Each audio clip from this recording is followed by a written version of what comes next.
নমস্কার বন্ধুরা, কেমন আছো? আশা করছি ভালো আছো। তো চলে এলাম ফের একটা নতুন ব্লগ নিয়ে। তো আজকে আমি এসেছি মাঠে। তো আজকে মাঠে আলু বসানো হচ্ছে। তো আলু বসাচ্ছে কিভাবে তোমাদেরকে দেখানোর জন্য। আমার কাছে কেউ নেই, তাই আমাকে একাই ক্যামেরা ধরতে হচ্ছে। তো তোমাদের দেখাই, এটাই করে আলু চাপা দেয়া হয়। তো এটাই করে আজকে আমি আলু চাপা দেবো।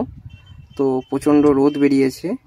তো এখানে আছে আমার মামা, যে টানছে। এইভাবেই আমি টানবো। তো তোমাদেরকে হয়তো টানাটা দেখাতে পারবো না, কিন্তু আমি এইভাবেই টানবো। এইভাবে আলু বসানো আছে, এটা চাপা দেয়া হচ্ছে। চলো আমার কে কে বসাচ্ছে জমিতে আলু সেটা দেখায়। এখানে আছে আমার ঠাকুমা, পিসিমা, এরা সকলে মিলে আলু বসানো আছে। এই ঝুড়িগুলোতে আলু রাখা আছে। এই যে কাটা আলু তোমরা দেখতে পাচ্ছ। আলুগুলো শুকনো হয়ে গেছে, একটু জল দিতে হবে।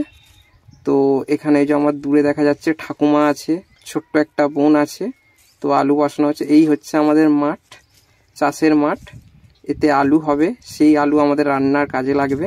তো তোমাদেরকে মাঠটা ঘুরে দেখাচ্ছি। প্রচণ্ড রোদ, তো মনে কিছু করো না, কারণ একটু অসুবিধে হচ্ছে ভিডিও করতে। আমি এক হাতে করছি, তো তাই অসুবিধে হচ্ছে। এই হচ্ছে আমার ঠাকুমা, বয়স্ক ঠাকুমা। তো সবাই সাপোর্ট করো। আমার ঠাকুমা আলু বসাচ্ছে, কষ্ট হচ্ছে বুঝতে পারছি, কিন্তু কি করব, গরিব মানুষদেরকে এইভাবেই কষ্ট করতে হয়। এটা আমার ঠাকুমা আলু বসাচ্ছে। চলো, নমস্কার, আজকে এই পর্যন্তই।